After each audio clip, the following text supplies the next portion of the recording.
എല്ലാവർക്കും പ്രഭാതവന്ദനം. 2 കൊരിന്ത്യർ ലേഖനം 7-ാം അധ്യായത്തിൻ്റെ 11-ാമത്തെ വാക്യം. ദൈവഹിതപ്രകാരം നിങ്ങൾക്കുണ്ടായ ഈ ദുഃഖം.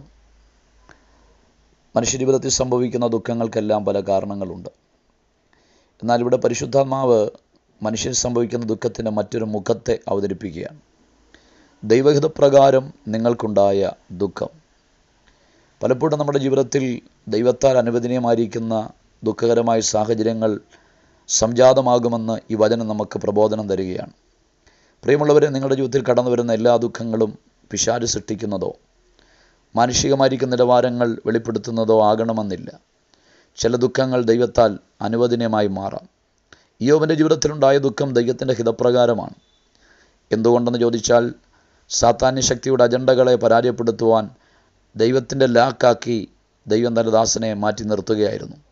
അനന്തരഫലമായ ദുഃഖത്തിന് അനുസൃതമായ അതിനപ്പുറത്തേക്ക് നീണ്ടു നിൽക്കുന്ന ഒരു വിടുതലുകളുടെയും ഉയർച്ചകളുടെയും കാലഘട്ടങ്ങളെ ദൈവം സമ്മാനിക്കുവാനിടയായി. അങ്ങനെ ബൈബിളുടനീളം നിങ്ങൾ പഠിച്ചു നോക്കിയാൽ അറിയാം. ദൈവദാസനായിരിക്കുന്ന ദാവീദിനെക്കുറിച്ച് പഠിക്കുക. അദ്ദേഹത്തിൻ്റെ ജീവിതം വളരെ ദുഃഖത്തിൽ കൂടെ കടന്നുപോയ അനുഭവങ്ങളുണ്ട്. ഒരു സ്ഥിരമായിരിക്കുന്ന സ്വസ്ഥതയിലേക്കും ഒരു സ്ഥിരമായിരിക്കുന്ന അനുഭവത്തിലേക്കുമൊക്കെ കടന്നു വരേണ്ടതിന് ചില ദുഃഖങ്ങളിലേക്കൊക്കെ നാം കടന്നുപോയേ പറ്റുകയുള്ളൂ. 90-ാം സങ്കീർത്തനത്തിൽ വായിക്കുന്നു, നീ ഞങ്ങളെ ക്ലേശിപ്പിച്ച ദിവസങ്ങൾക്കും ഞങ്ങൾ അനർത്ഥമനുഭവിച്ച സംവത്സരങ്ങൾക്കും പകരം നൽകണമേ.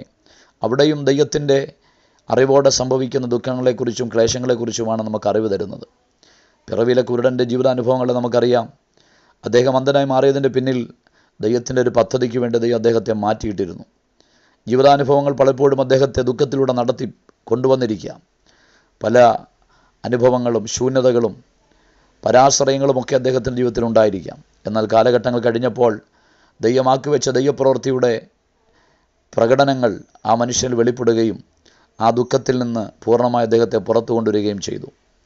ദൈവഹിതപ്രകാരമുള്ള ദുഃഖം നമ്മെ തകർച്ചയിലേക്കല്ല, നമ്മെ ഉയർച്ചയിലേക്കാണ് കൊണ്ടുവരുന്നത്. അതുകൊണ്ട് നിങ്ങളുടെ ജീവിതത്തിൽ സംഭവിക്കുന്ന ചില ദുഃഖങ്ങൾക്കപ്പുറത്ത് ദൈവത്തിൻ്റെ ഹിതമുണ്ടെന്നുള്ള തിരിച്ചറിവ് നിങ്ങളെ ആരാധിക്കുവാനും പ്രാർത്ഥിക്കുവാനും ഇടയാക്കുമെന്നുള്ളത് 2 പക്ഷമില്ല. ഈ അനുഭവങ്ങളെ തിരിച്ചറിഞ്ഞുകൊണ്ട് അനുഗ്രഹിക്കപ്പെട്ട ക്രിസ്തുജീവിതത്തെ ഉടമകളായി മാറുവാൻ ഈ സന്ദേശം നിങ്ങൾക്ക് ഏവർക്കും ഇടവരുത്തട്ടെ എന്ന് പ്രാർത്ഥിച്ചുകൊണ്ട് ഞാൻ എൻ്റെ വാക്കുകൾ ഉപസംഹരിക്കുന്നു. എല്ലാവരും ദൈവം അനുഗ്രഹിക്കട്ടെ.